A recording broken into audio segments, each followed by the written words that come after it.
Dream city के अंदर दो समूहों में लड़ाई को लेकर नागरिकों और काम करने वाली महिलाओं के साथ सैकड़े लोग अमृतसर एसएसपी देहाती से की मुलाकात और पुलिस द्वारा एक तरफा पर्चा को कैंसिल करने की मांग की गई और ड्रीम सिटी का माहौल खराब करने वाले कुछ लोगों पर पुलिस से कार्रवाई करने की मांग की गई।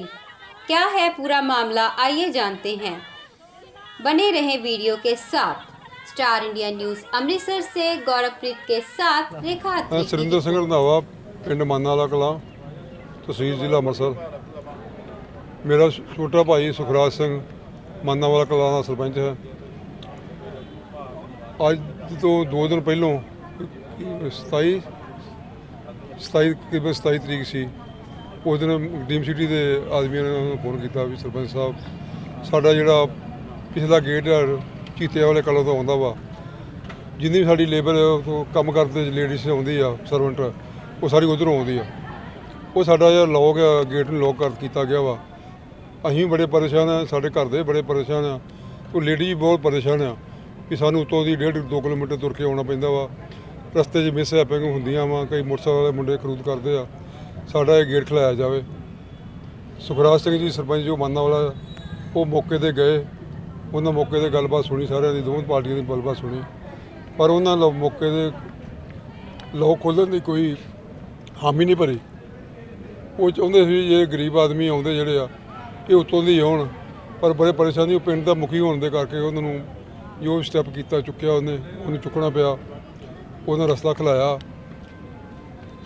जिहड़ी लेडीज अफवाह करदियां भी सरपंच साहब ने मिस हैपिंग की, दूजा किया, कुछ कोई गल नहीं हैगी उह जी होई ना। वीडियो दे विच ओह गल कोई सामने आउंदी आ गलत आ।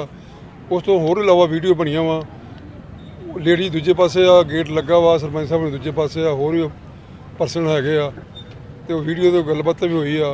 कोई इहो जी गल कोई जापी नहीं जी झूठा परचा बनाया गया। ये पोलीटिकली सारी गेम आ। वो चाहते भी कांग्रेस पार्टी नूं किस तरह असीं दपना वा।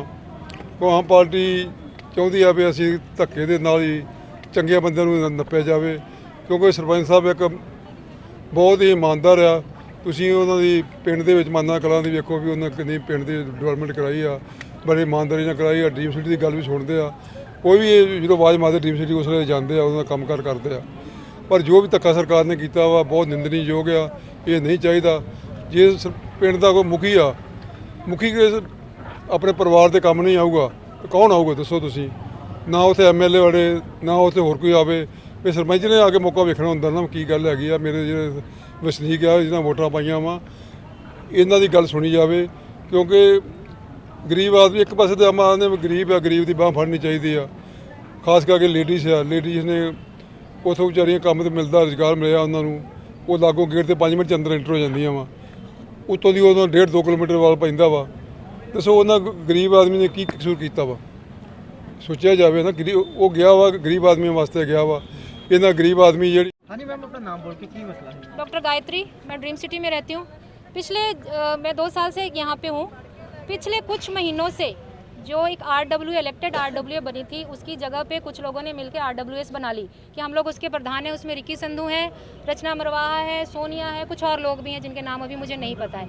और इन लोगों ने इतना फस क्रिएट किया हुआ है कि वॉट एवर RWS डूइंग, कोई भी अच्छा काम करती है उसके अगेंस्ट ये लोग ऑडियो बनाते हैं, गंदी गंदी भाषा यूज़ करते हैं, लेडीज़ के लिए यूज़ करते हैं। उसमें खास करके रिकी संधू, जिसका डेली का काम है एक वीडियो डाल देना, एक ऑडियो डाल देना कि इसने अगर पेड़ लगाए तो क्यों लगाए, जनरेटर बंद हो गया तो RW ने क्यों किया जी, RW रिस्पॉन्सिबल है, मैं भन देना, मैं कुट देना, कोई वड्या जाऊगा, ਇਹੋ ਜਿਹੀਆਂ लैंग्वेज बना के वीडियो।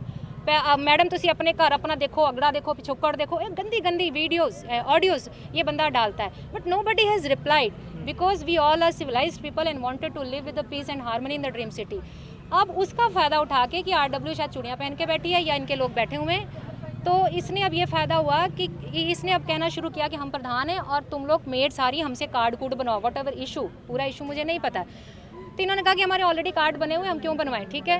इसने क्या किया, जब इन्होंने नहीं माना, हम तो कार्ड कहते जो पुरानी RW है, जो मेन है हेड है, हमने सारे बन चुके हैं, हमने दोबारा पैसे नहीं खर्च करने।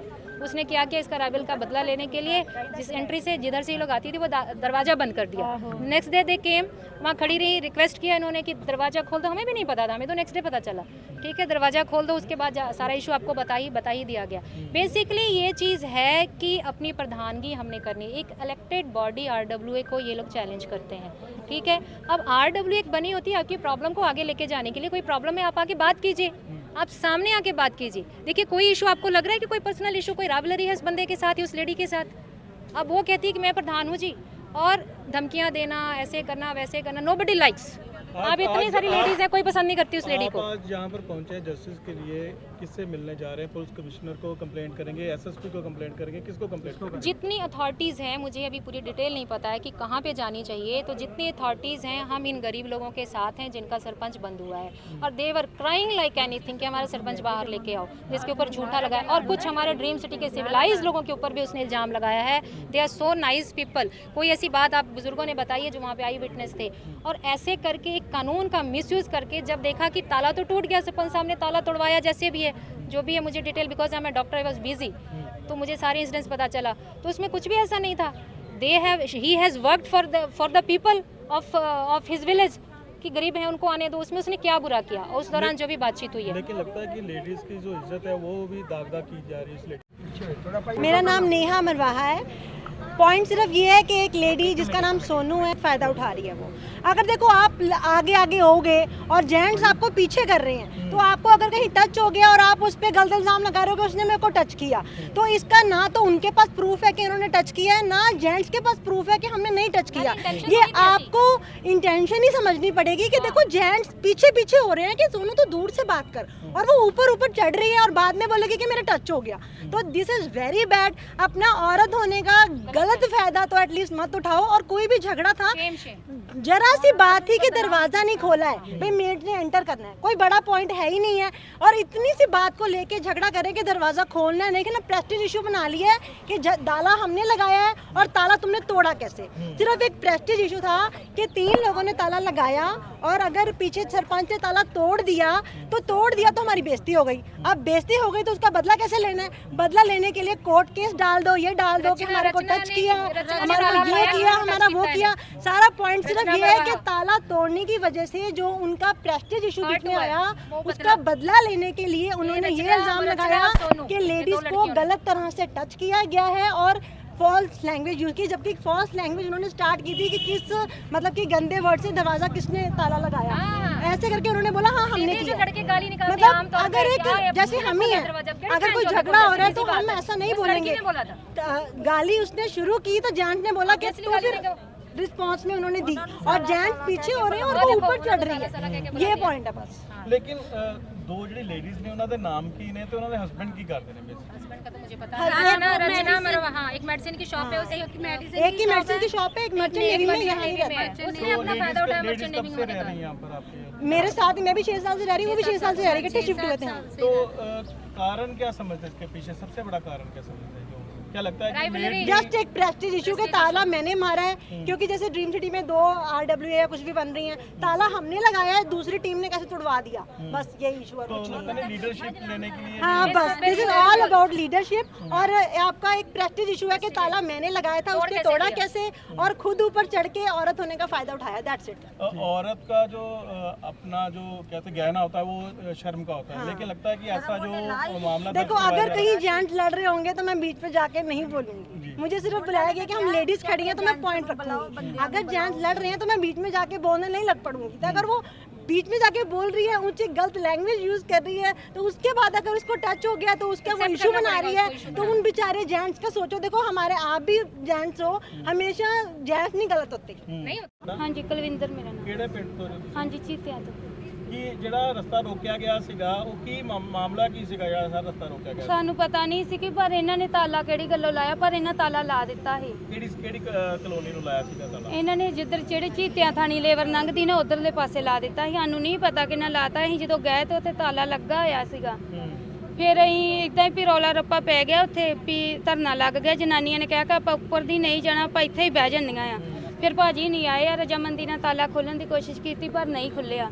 ਕਿਹੜੇ ਭਾਜੀ ਆਏ ਭਾਜੀ ਨਹੀਂ, ਇਹ ਸਰਪੰਚ ਹੀ, ਸਰਪੰਚ ਭਾਜੀ ਆਏ ਸੀ, ਇੱਕ ਦੋ ਭਾਜੀ ਨਹੀਂ ਹੋਰ ਵੀ ਸੀ। ਬੜੀ ਉਹਨਾਂ ਤਰਲੇ ਮਿੰਨਤਾਂ ਕੀਤੀਆਂ ਕਿ ਭਈ ਚਾਬੀ ਦੇ ਦਿਓ ਤਾਲਾ ਖੁੱਲ ਜਾਵੇ, ਕਿ ਇਹ ਵਿਚਾਰੀਆਂ ਬਾਹਰ ਬੈਠੀਆਂ ਰਹਿਣਗੀਆਂ, ਤੇ ਉਹਨਾਂ ਨੇ ਨਹੀਂ ਤਾਲਾ ਖੋਲਿਆ। ਫਿਰ ਉਹ ਵੀ ਤਾਲਾ ਤੋੜਿਆ ਗਿਆ ਆ ਵੀ।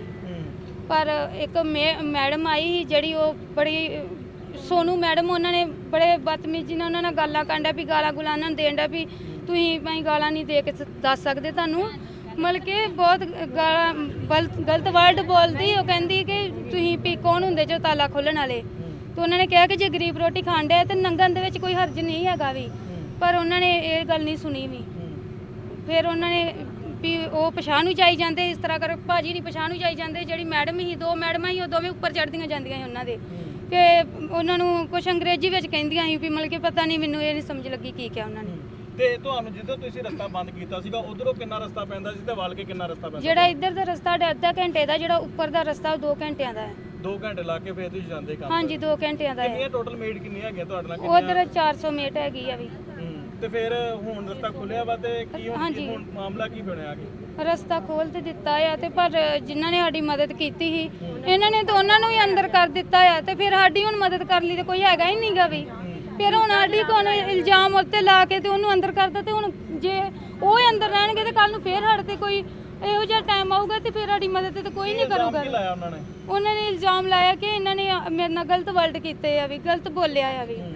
ਹਾਂਜੀ, ਜਿੱਦਾਂ ਕਿ ਉਹ ਛੇੜਛਾੜ ਵੀ ਕੀਤੀ ਉਹਨਾਂ ਨੇ? ਨਹੀਂ ਜੀ, ਇਹੋ ਜਿਹਾ ਕੁਝ ਨਹੀਂ। ਮੈਂ ਤੁਹਾਨੂੰ ਪਹਿਲਾਂ ਦੱਸ ਚੁੱਕੀ ਆ ਕਿ ਉਹ ਪਛਾਣ ਨੂੰ ਜਾਈ ਜਾਂਦੇ, ਉਹ ਉਹਨਾਂ ਦੇ ਉੱਪਰ ਚੜਦੀਆਂ ਜਾਂਦੀਆਂ ਸੀ। ਮਤਲਬ ਇਹ ਆਪ ਵਿੱਚ ਕੁਛ ਨਹੀਂ ਹਾਂਜੀ, ਜੇ ਹੁਣ ਇਹ ਖਲੋਤੇ ਆ ਵੀ, ਇਹ ਪਛਾਣ ਨੂੰ ਜਾਣ ਕੇ ਮੈਂ ਇਹਨਾਂ ਦੇ ਉੱਤੇ ਚੜਦੀ ਜਾਊਂਗੀ ਤੇ ਹੱਥ ਤੇ ਮੈਂ ਲਾਉਂਗੀ ਤੇ ਉਹਨਾਂ ਨੂੰ ਲੱਗਣਾ ਹੀ ਹੈ ਵੀ। ਉਹ ਆਪ ਮੈਡਮ ਉਹਨਾਂ ਨੂੰ ਹੱਥ ਲਾਣ ਦੀ ਸੀਗੀ, ਉਹ ਆਪ ਨਹੀਂ ਸੀ ਕੁਝ ਵੀ ਕਰਨ ਡਿਆ ਵੀ। 400 ਮੇਡ ਆ, ਕੀ ਫਿਰ ਤੁਸੀਂ ਜੇਕਰ ਨਹੀਂ ਸੁਣਵਾਈ ਹੋਈ ਤੇ ਧਰਨਾ ਵੀ ਦੋਗੇ ਕੋਈ? ਨਹੀਂ, ਹਾਂਜੀ ਅਸੀਂ ਇਕੱਠੇ ਹੋਵਾਂਗੇ ਜੀ, ਅਸੀਂ ਇਕੱਠੇ ਹੋਵਾਂਗੇ। ਅਸੀਂ ਅੱਜ ਵੀ ਸਾਰੀਆਂ ਮੇਟਾਂ ਇਕੱਠੀਆਂ ਹੋ ਕੇ ਆਈਆਂ ਆ। ਕੱਲ ਵੀ ਆਵਾਂਗੇ ਜਦੋਂ ਸਾਨੂੰ ਬੁਲਾਉਣਗੇ। ਅਸੀਂ ਭਾਜੀ ਉਹਨਾਂ ਨੂੰ ਅੰਦਰ ਨਹੀਂ ਰਹਿਣ ਦੇਣਾ। ਜੇ ਸਾਡੀ ਉਹ ਸੁਣਵਾਈ ਕਰਨ ਦੇ, ਅਸੀਂ ਆਪਣੇ ਹੱਕ ਦੇ ਲੜਨ ਦੇ। ਦੇਰ ਤੱਕ ਸਾਡੇ ਕੋਲ ਹਾਂਜੀ।